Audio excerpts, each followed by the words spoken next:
ముకుందమాల స్తోత్రంలో కులశేఖర ఆళ్వార్ వారు ఒక చక్కటి పద్యాన్ని రాస్తారండి. అందులో శ్రీకృష్ణ మంత్రానికి ఉన్నటువంటి మహత్తుని 7 రకాలుగా వర్ణిస్తారు ఆయన. శ్లోకం ఏమిటంటే, శత్రుచ్ఛేదైక మంత్రం సకలముపనిషద్వాక్య సంపూజ్య మంత్రం సంసారోచ్ఛేద మంత్రం సముచిత తమసః సంఘ నిర్యాణ మంత్రం సర్వైశ్వర్యైక మంత్రం వ్యసన భుజగ సందష్ట సంత్రాణ మంత్రం జిహ్వే శ్రీకృష్ణ మంత్రం జప జప సతతం జన్మ సాఫల్య మంత్రం. 1. శత్రుచ్ఛేదైక మంత్రం. ఈ శ్రీకృష్ణ మంత్రాన్ని జపిస్తే మన శత్రువులందరూ నశిస్తారు. ఇంతకీ మన శత్రువులు ఎవరో తెలుసా? మనం శత్రువులు అనగానే బయట వెతుక్కుంటాం, వాళ్ళు నా శత్రువులు, వీళ్ళు నా శత్రువులు అనుకుంటాం. కానీ శత్రువులు బయట ఉండరండి. మన నిజమైన శత్రువులు మనసులోనే ఉంటారు.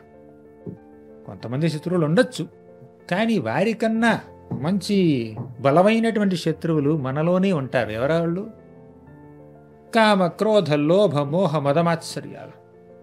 మనసులో అపరిమితమైనటువంటి కోరికలు, కామం ఉందనుకోండి, అది పెద్ద శత్రువు.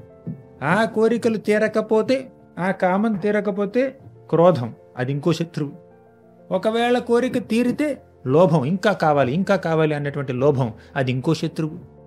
అలాగే మనకి ఈర్ష్య, అసూయ, ద్వేషం, గర్వం, అహంకారం, ఇవన్నీ మన శత్రువులండి. కృష్ణ మంత్రాన్ని భక్తితో శ్రద్ధతో జపిస్తే ఈ శత్రువులన్నీ నశిస్తాయి. శత్రుచ్ఛేదైక మంత్రం, అది మొట్టమొదటి మహత్తు. 2. సకలముపనిషద్వాక్య సంపూజ్య మంత్రం. అన్ని ఉపనిషత్తులు, అన్ని శాస్త్రాలు ఈ భగవన్నామాన్ని, హరినామాన్ని జపించమని మనకి పదే పదే చెప్తున్నాయండి, బోధిస్తున్నాయి. ఎంతోమంది గొప్ప గొప్ప మునులు, ఋషులు కూడా చెప్పారు ఈ మాట. హరినామాన్ని జపించు, అదొక్కటే నిన్ను ముక్తికి దరిచేర్చే మార్గం. హరినామం జపించాలి. తర్వాత సకలముపనిషద్వాక్య సంపూజ్య మంత్రం. 3. సంసారోచ్ఛేద మంత్రం.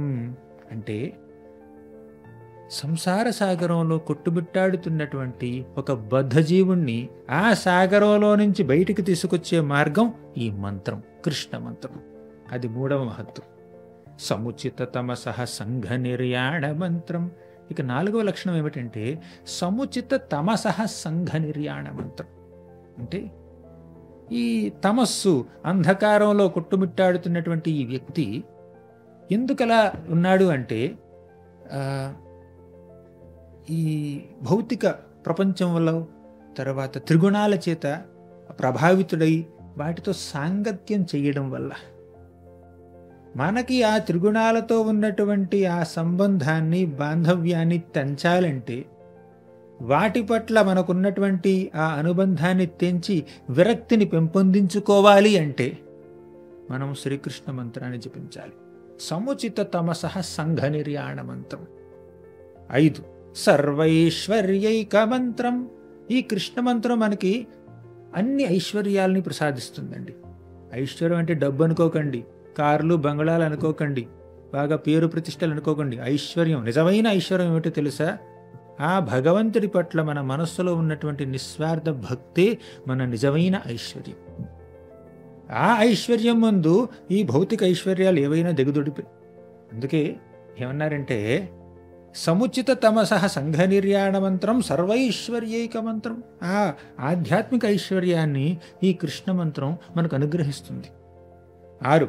వ్యసన భుజగ సందష్ట సంత్రాణ మంత్రం. అంటే మనకి ఎన్నెన్నో వ్యసనాలు ఉంటాయి ఈ ప్రపంచంలో. ఈ భౌతిక ప్రపంచంలో వ్యసనాలు లేని వ్యక్తులు చాలా తక్కువ అండి. ఆ వ్యసనాలన్నింటినీ దేంతో పోల్చారు తెలుసా? భుజగ, పాములతో పోల్చారు. అప్పుడప్పుడు పాముల్ని కొంచెం చల్లబరచాలంటే మనం మంత్రం వేయాలి. అలా వ్యసనాలు అనే ఈ పాముల్ని చల్లబరిచే మంత్రం కృష్ణ మంత్రం. అందుకే చివరిగా ఏమన్నారంటే కులశేఖర ఆళ్వార్ వారు, జిహ్వే శ్రీకృష్ణ మంత్రం జప జప సతతం జన్మ సాఫల్య మంత్రం. నీ జిహ్వతో శ్రీకృష్ణ మంత్రాన్ని జపించు, జప జప సతతం, ఎల్లప్పుడూ జపించు. జన్మ సాఫల్య మంత్రం, నీ జన్మ సఫలమవుతుంది, సార్థకమవుతుంది, లేదంటే నిరర్థకమవుతుంది అని ఎన్నెన్నో శాస్త్రాలు మనకు చెప్తున్నాయి. కులశేఖర ఆళ్వార్ వారు చెప్పారు, ఇంకా అన్నమాచార్యులు వారు చెప్పారు, చైతన్య మహాప్రభు చెప్పారు, ఇంకా గొప్ప గొప్ప సాధువులు, గొప్ప గొప్ప భక్తులు, భగవంతుడు స్వయంగా చెప్తున్నాడు, సతతం కీర్తయంతో మాం అని కృష్ణుడు భగవద్గీతలో చెప్పాడు. కాబట్టి మనం కృష్ణ మంత్రాన్ని జపిద్దాం, మన జన్మ తరింపజేసుకుందాం. హరే కృష్ణ.